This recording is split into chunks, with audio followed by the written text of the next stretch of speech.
Young fool. Only now, at the end, do you understand?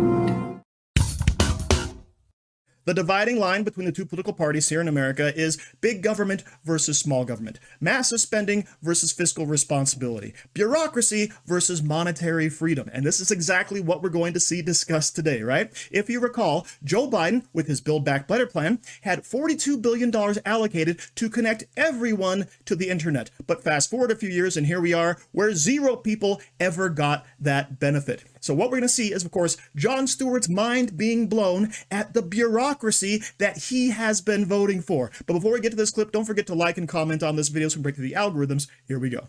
We have to issue the notice of funding opportunity within 180 days. That's step 1. Step 2, which all 56 state applicants completed, is states who want to participate must submit a letter of intent. After they do that, they can submit a request for up to $5 million in planning grants. Then the NTIA, step 4, has to review and approve and award, again, planning grants, not broadband grants, planning grants. And it's still at the NTIA. It's still at the first step. All right, so the NTIA must issue a NOFO within 180 days. States who want to participate must submit their letter of intent. Step 3, they can request up to $5 million in planning grants. Just planning. Just planning. Step 4, the requests are reviewed, approved, and awarded by the NTIA, which currently all 56, 3 years later, all 56 applicants had passed through at least step 5. It took more than 3 years. So it's a long time. States must submit a 5-year action plan. So the states kind of go back and they kind of think about how they're going to do this. And they don't just say, okay, thank you for the money. We're going to spend it. And you can see how it worked out later. We're like, here's our 5-year action plan.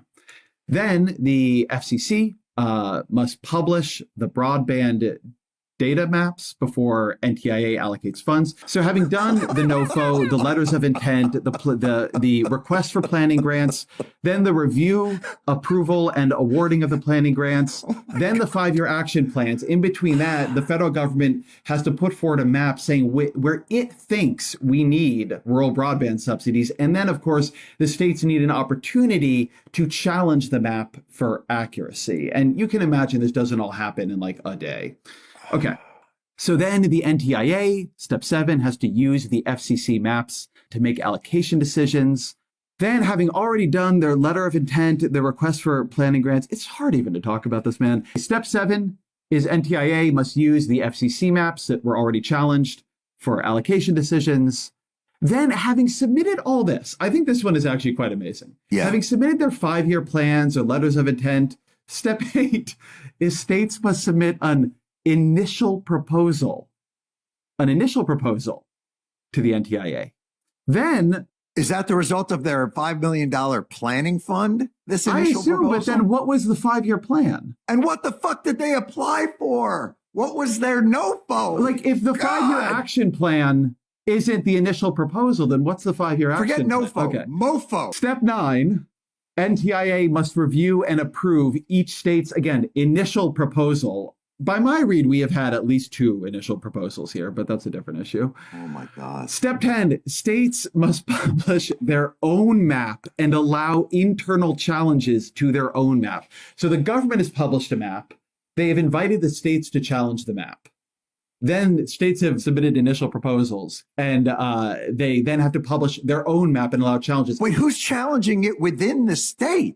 Well, organized interest groups, environmental groups, like I don't know who specifically, but literally anybody. This is, right. I want to say something because it's very important I say this. This is the Biden administration's process for its own bill. They wanted this to happen. This is how liberal government works now. This is something they instituted for this bill. For their bill. This is a bill passed by Democrats with a regulatory structure written by Democratic administration. Okay. Right. Step 11.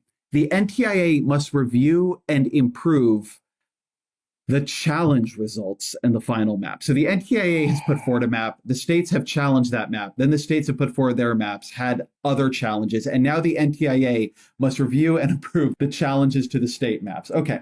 So we've done step 11, NTIA must review and approve challenge results and final map. We've lost 9 of the applicants at that point.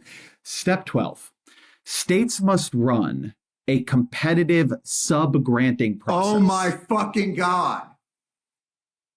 At step 12, after all this has been done. Yeah, none of that could have happened along the way here. We have now lost 17 more applicants. So now 30 of 56 have completed step 12. Step 13, states must submit a final proposal. All the proposals weren't enough to NTIA. Now that goes to 3 of 56. So we've gone in the last couple of steps from 56 had gone to this point to 3 of 56. Step 14, the NTIA must review and approve the state's final proposal. And that is 3 of the 56 jurisdictions and states are there. In summary, states are nearly at the finish line. And it says to stop their progress now, or worse, to make them go backwards, would be a stick in the spokes of the most promising broadband deployment plans we have ever seen. End scene. I'm speechless, Ezra. Honestly, like, it's far worse than I could have imagined. But the fact that they amputated their own legs on this is what's so stunning. So Jon Stewart's reaction is priceless. He gets more and more flummoxed every single time there's a new step involved. Every single time it gets more ridiculous than the last step, okay? But of course, this bill sounds exactly like any bill that would be written by a Democrat, by a bureaucrat, by a socialist, okay? This is something they actually wanted, right? I love how they make that point. This is something the Biden administration wanted to do. It was going to spend billions of dollars to connect people to the internet, and yet they couldn't get out of their own way, all right? But who's surprised by this? Not us, not me, not people on the right, but Jon Stewart. The Democrats, the people on the left are sitting there scratching their heads going, this is so ridiculous. And yet this is what you are. This is what the Democrat Party is. They want the bureaucracy. They want the oversight, right? They're always saying, oh, we have to have safety. We have to have regulation. And while I agree, yes, we do have to have safety and regulation, this is insanity. This is overkill.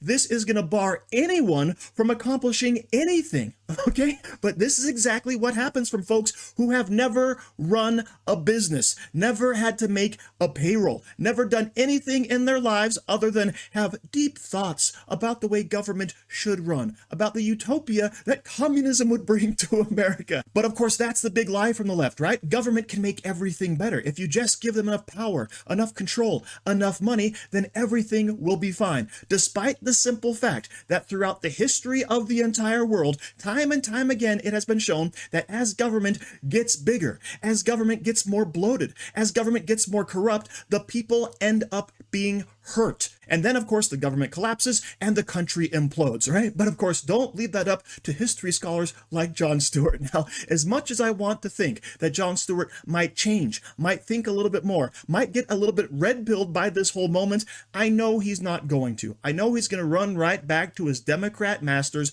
and vote the way they tell him to. And even though in the past he's actually challenged the establishment, will he ever vote against it? No, of course not. And if he ever did, I'll be the first in line to congratulate him and say, thank you, Jon Stewart, for waking up to something all of us have been painfully aware of our entire adult lives. So thank you very much for watching. Don't forget to like, share, comment, subscribe, and say hi to your mom for me.